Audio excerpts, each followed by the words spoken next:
আমাৰ আলু পৰঠা ৰেডি হৈ গ'ল।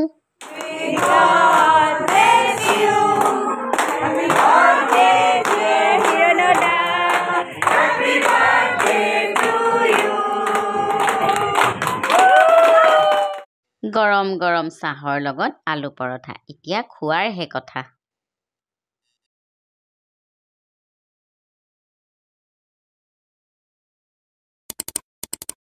নমস্কাৰ, মই পাপৰি আপোনালোক সকলোকে মোৰ অন্য এটি ভিডিঅ'লৈ স্বাগতম জনাইছোঁ।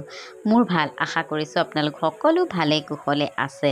আৰু আজি বতৰটো দেখি কিবা এটা ফিল হৈ আছে নহয় জানো? চাওকচোন, গৰমৰ দিন কিন্তু এইকেইদিন ইমান নেৰা নেপেৰা বৰষুণ, সেইকাৰণে এই বতৰত কেতিয়াবা কিছুমান চটপটি খাবলৈ মন যায়। সেইকাৰণে ভাবিলোঁ ৰাতিপুৱা আজি আলু পৰঠা বনাম। সদায়নো আৰু কিমান জা জলপান খাম নহয় জানো? সেইকাৰণে আজি কেনেকৈ আলু পৰঠা বনাওঁ তাকে ভাবিলোঁ আপোনালোকৰ লগত শ্বেয়াৰ কৰোঁ। আৰু অৱশ্যে ভিডিঅ'টো মই ইউটিউবতে চাইছিলোঁ আৰু সেইকাৰণে আজি নিজে বনাবলৈ ৰেডি হৈছোঁ, মানে চেষ্টা কৰিছোঁ। আৰু ভাবিছোঁ ভিডিঅ'টো আপোনালোকৰ লগতো শ্বেয়াৰ কৰোঁ। কেনেকুৱা হয় কমেণ্ট কৰি জনাবলৈ নাপাহৰিব। প্ৰথমতে মই 2টা আলু ধুনীয়াকৈ বাকলি গুচাই এয়া প্ৰেছাৰত সিজাই ল'ম। মানুহ যিহেতু 3জন, সেইকাৰণে মই বেছি দিয়া নাই। 2টা আলু এয়া বইল হ'বলৈ দিছোঁ। তাৰপিছতে এয়া পিঁয়াজ, আদা আৰু অকণমান জলকীয়া মিহি মিহিকৈ কুটি ল'ম। বতৰটো ঠাণ্ডা হৈ থাকিলে কেতিয়াবা এনেকুৱা ধৰণৰ খাদ্য খাবলৈ মন যায়। আৰু বিশেষকৈ বাবাটোৰ ফৰমাইছ, সি এইকেইদিন কৈয়ে আছিলে যে তুমি যদি জানা আলু পৰঠা বনাবাচোন। বাবাটো শুই আছে কাৰণে তাক আজি ছাৰপ্ৰাইজ দিম বুলি এয়া বনাবলৈ আগবাঢ়িছোঁ। আৰু মই ধুনীয়াকৈ পিঁয়াজ, জলকীয়া, আদা মিহি মিহিকৈ কুটি লৈছোঁ। মানে আমি যেনেকৈ আলু পিটিকা বনাওঁ ঠিক তেনেকৈ মিহি মিহিকৈ কুটি লৈছোঁ। আৰু ইয়াতে অৱশ্যে অকণমান ধনিয়া এড কৰিব পাৰি, কিন্তু মোৰ যিহেতু ধনিয়া নায়েই সেইকাৰণে মই অকল ইয়াকে দিছোঁ। আপোনালোকৰ থাকিলে আপোনালোকে দিব পাৰে। আপোনালোকে বাৰু এনেকৈ বনায়নে? মই আজিকালি কিছুমান বস্তু এনেকৈ চাই চাই বনাবলৈ শিকিছোঁ। অৱশ্যে বনাই ভাল পাওঁ, খুৱাই ভাল পাওঁ, আৰু সেইকাৰণে ভিডিঅ'বিলাক আপোনালোকৰ লগতো শ্বেয়াৰ কৰি ভাল পাওঁ। আৰু আপোনালোকে জনাব দেই জানিছোঁ নে নাই। আৰু এয়া অকণমান আটা লৈছোঁ। এইবিলাক জোখ চোখ নুসুধিব, মানে 3জন মানুহৰ জোখাই এটা আন্দাজ কৰি লৈছোঁ। তাৰপিছতে ইয়াতে অকণমান ঘিউ দিম আটাখিনিতে। ৰিফাইনো দিব পাৰি, কিছুমানে ৰিফাইনো দিয়ে, মই আকৌ অকণমান ঘিউ দি লৈছোঁ। তাৰপিছতে এয়া ধুনীয়াকৈ মঠি ল'ম আৰু ইয়াতে অকণমান নিমখো দি দিম। তাৰপিছত ধুনীয়াকৈ এতিয়া আটাখিনি মাৰি ল'ম। সিফালে মোৰ আলু বইল হৈ গৈছে। আজি মানে দিনটোত বহুত কাম আছে, বহুতখিনি কাম কৰিবলগীয়া আছে কাৰণেই লৰালৰিকৈ সকলোখিনি কাম কৰি আজৰি হ'ব লাগে। শ্বুটিঙলৈ যাব লাগিব, আলহীও আহিব। তাৰ মাজতে আকৌ মই আটা মঠোতে কচুৰি মিঠি অকণমানো দি আছোঁ, মানে খাবলৈ ধুনীয়া হয়, গোন্ধটোও ধুনীয়া হয়। আৰু যে এই ঘিউ দি আটাখিনি মঠিলোঁ, খুব কোমল হৈছে কিন্তু দেই। এতিয়া সেইখিনি ছাইড কৰি থলোঁ।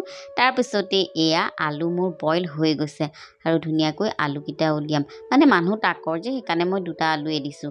আলুখিনি কিন্তু ধুনীয়াকৈ এতিয়া পিটিকি ল'ব লাগিব। আৰু ইমান গৰম সেইকাৰণে চামুচ এখন দি মই এয়া ধুনীয়াকৈ পিটিকি লৈছোঁ। তাৰপিছতে ইয়াতে কিছুমান মছলা এড কৰিম। এতিয়া মছলা মানে কি আৰু এই কাটি থোৱা পিঁয়াজ, আদা, জলকীয়া, তাৰপিছত জলকীয়া গুড়ি অকণমান দিব লাগিব, তাৰপিছত জিৰা গুড়ি অকণমান দিব লাগিব, ধনিয়া গুড়ি অকণমান দিব লাগিব, অকণমান গৰম মছলা দিম, তাৰপিছত অকণমান জ্বলা হ'বৰ কাৰণে জালুকৰ গুড়ি দিম। আজিকালি জালুকৰ গুড়িবিলাকত ইমান জ্বলাও নাই, তথাপিও বেছি জ্বলা হ'লেও আকৌ খাবলৈ বেয়া লাগিব নহয়, যিহেতু আলু পৰঠা নহয় জানো। গতিকে এয়া গোটেই বস্তুখিনি মানে মছলাখিনি দি ধুনীয়াকৈ আকৌ পিটিকি ল'ম। মানে আলুখিনি পিটিকোতে গোটা গোটা হৈ থাকিব নালাগে, একদম পূৰা মিহি হৈ যাব লাগে। তেতিয়া ৰুটিটো বেলোতে মানে ক'তো অসুবিধা নহয়। নহ'লে কিছুমান ৰুটিত এনেকৈ ফুলা ফুলা টাইপত উঠি থাকে, ধূপ উঠি থাকে। গতিকে ইয়াতে আকৌ মই শেষত অকণমান নিমখ আৰু ঘিউ দি আকৌ ধুনীয়াকৈ আলু পিটিকাখিনি কৰি লৈছোঁ। এতিয়া যিহেতু মোৰ আলু পিটিকাখিনি বনাই হৈ গৈছে, সেয়া ছাইডত থৈ এতিয়া পেনখন গেছৰ ওপৰত দি দিলোঁ আৰু এতিয়া টাৱাখন গৰম হ'বলৈ দিছোঁ। তাৰপিছতে মঠি থোৱা আটাখিনি এতিয়া মই ধুনীয়াকৈ লাড়ু বনাই বেলি যাম। আৰু এটা কথা দেই, আপোনালোকে নাভাবিব আকৌ লেতেৰা বুলি, মানে টাইলছৰ ওপৰতে বেলিবলৈ বৰ ধুনীয়া। সেইকাৰণে মই ৰুটি বনালে যিকোনো বস্তু এনেকৈ ইয়াতে বেলিও ভাল লাগে দিয়কচোন। আৰু সেইকাৰণে মই লুচিৰ আকাৰতহে লাৰুকেইটা বেলি বেলি লৈছোঁ, বেছি ডাঙৰ কৰা নাই, ডাঙৰ কৰিলে আকৌ অসুবিধা হ'ব নহয়। এতিয়া তাতে সেই পিটিকা অকণমান চামুচেৰে দি পেলাই ধুনীয়াকৈ মিলাই ওপৰত আকৌ এটা ৰুটি দি দুইফালে আটা লগাই এতিয়া লাহে লাহে খুব মিহি মিহিকৈ মানে পাতলকৈ বেলি দিছোঁ, যাতে আলুখিনি কাষেদি ওলাই নাযায়। আৰু ধুনীয়াকৈ এয়া টাৱাখনত দি দিলোঁ। টাৱাখন যিহেতু গৰম হৈ আছিলে, গতিকে বনাবলৈ বেছি সময় নালাগিব। আৰু মই মাজে মাজে অকণমান ঘিউ দি লুটিয়াই পুটিয়াই দিছোঁ। ইয়াতে অৱশ্যে ডালদাও দিব পাৰে বা তেলো দিব পাৰে, ৰিফাইনো দিব পাৰে, কিন্তু ঘিউত বনালে খাই কিন্তু বৰ ভাল লাগে। বৰ ধুনীয়া এটা সুগন্ধ ওলাইছে। আৰু এই সুগন্ধতেই বাবাটো এতিয়া খোৱাৰ পৰা উঠিব আৰু আলু পৰঠা খাব। বাৰু যি নহওক, আপোনালোকে মোৰ ভিডিঅ'সমূহ চাই কেনেকুৱা পায় জনাবলৈ নাপাহৰিব। আৰু ফাইনেলি মোৰ 3টা আলু পৰঠা বনাই হৈ গৈছে। আমি 3জন মানুহ আছিলোঁ, দেউতা, মই, বাবাটো, আৰু সোনকালে বনাই খাই শ্বুটিঙলৈ যিহেতু যাব লাগে, গতিকে এয়া মোৰ আলু পৰঠা বনাই হৈ গৈছে। বাৰু যি নহওক, আপোনালোকে যে মোৰ ভিডিঅ'সমূহ শেষলৈকে চাই থাকে, মোক যে কমেণ্ট কৰে, মোক ইমান মৰম কৰে, তাৰ কাৰণে আপোনালোকক কিন্তু বহুত বহুত ধন্যবাদ জনাইছোঁ দেই। ফাইনেলি মোৰ আলু পৰঠা বনাই এতিয়া হৈ গ'ল। আৰু এয়া চাওক ধুনীয়াকৈ কাটি দিছোঁ, মানে একদম ৰেষ্টুৰেণ্ট ষ্টাইলত কাটি কাটি এতিয়া খাবলৈ দিম। গতিকে এয়া ৰেডি হৈ গ'ল। আৰু এতিয়া বাবাটোক খাবলৈ দিম দেই। কেনে? মজা, ধুনীয়া হৈছে। আলু পৰাঠা, চব্জি নাই লোৱা, আমি চাহৰ লগত খাইছোঁ, কিন্তু ধুনীয়া হৈছে, খাই একদম মজা লাগিছে। হোটেল টাইপ ফিলিংছ পাইছোঁ। মই খাই ভাল পাওঁ আৰু ৰাতিপুৱা শুই উঠিয়েই পালোঁ, সেইটো কাৰণে মজা লাগিলে দিছে। Thank you. তাৰপিছত আহি পালোহি ৰেঙনি, আৰু ৰেঙনিত আহি মই নিজেও ছাৰপ্ৰাইজ হৈ গ'লোঁ। মানে আজি আমাৰ হিৰণ্যদাৰ জন্মদিন, আৰু সেইকাৰণে এয়া আমি হিৰণ্যদাৰ জন্মদিন চেলিব্ৰেট কৰিম। গতিকে এয়া কেক অনা হৈ গ'ল, আৰু এতিয়া দাদাক ছাৰপ্ৰাইজ দিম। গতিকে এয়া ৰাজেশ দাৰ ৰুমত আমি সকলো বহি আছোঁ, চাহিন বা, ইনু বা, সংগীতা বা, বিদ্যুৎ দা, এইফালে আমাৰ মেকআপ আৰ্টিষ্ট কাবেৰী বা, আৰু এয়া গৌৰাংগ। গতিকে আমি সকলো বহি ৱেইট কৰি আছোঁ আমাৰ কিপাদা মানে হিৰণ্যদা এতিয়া আহিব, আৰু তেওঁক এয়া আমি এটা ছাৰপ্ৰাইজ দিম। আৰু ইয়াত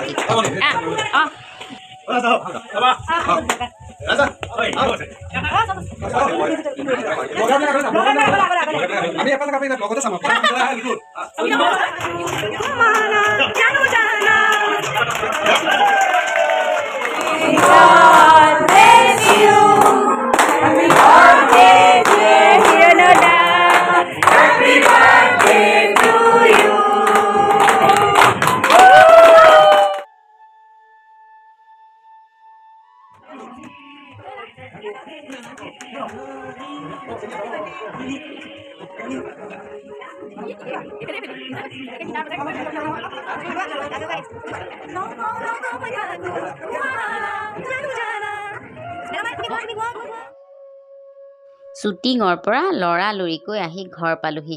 মানে ৰাতিপুৱা আপোনালোকক কৈছিলোঁ যে আজি আমাৰ ঘৰলৈ আহিব পেহীহঁত, মানে মোৰ পেহী দুজনী, এওঁলোকৰ ভাগৰ ডাঙৰ পেহী আৰু সৰু পেহী।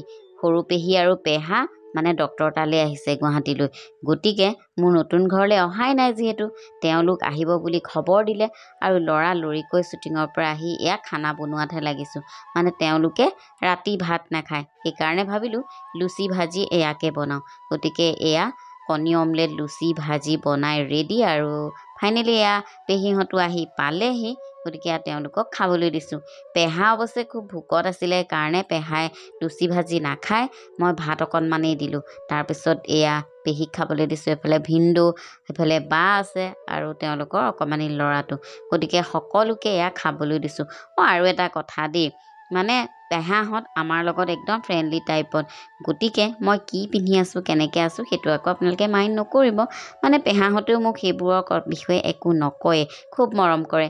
গতিকে এনেকৈয়ে তেওঁলোকৰ লগত সময়টো গ'ল, আৰু শেষত তেওঁলোক যাবলৈ ওলাল।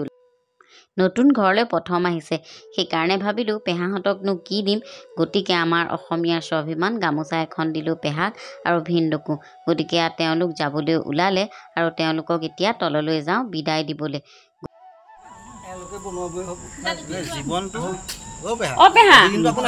এতিয়া আপুনি যায়গৈ, এতিয়া আমাৰ ঘৰলৈ আহি কেনেকুৱা পালে? বৰ ভাল লাগিলে।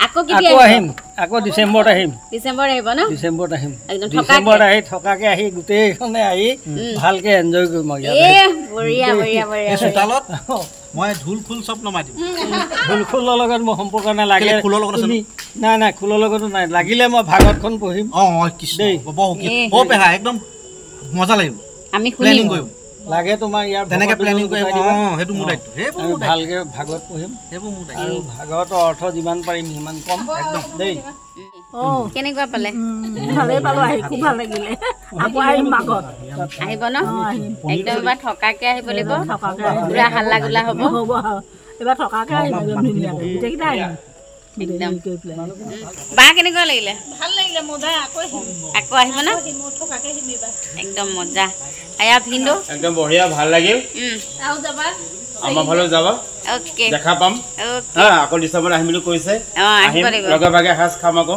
এই মজা অঙঠা আচাৰা ওকে থেংক ইউ আলহী বিদায় দি আকৌ লগে লগে কামত ধৰিলোঁ মানে বহু দিনৰ পৰা ভাবি আছিলোঁ ঘিউকণ বনাম বুলি সময় মিলা নাছিলে গতিকে এয়া ঘিউ বনোৱা ষ্টাৰ্ট কৰি দিলোঁ বাৰু যি নহওক আপোনালোকে যে মোৰ ভিডিঅ'টো স্কিপ নকৰাকৈ শেষলৈকে চাই আছে তাৰ কাৰণে বহুত বহুত ধন্যবাদ আৰু যিসকলে নতুনকৈ চাবলৈ আৰম্ভ কৰিছে তেওঁলোকে ফেচবুকত ফ'ল' কৰিব আৰু মোৰ ইউটিউব চেনেলটো ছাবস্ক্ৰাইব কৰি দিব আৰু এটি নতুন ভিডিঅ'ৰ সৈতে মই পাপৰিয়ে পুনৰবাৰ আকৌ আহি আছোঁ এতিয়ালৈ বাই বাই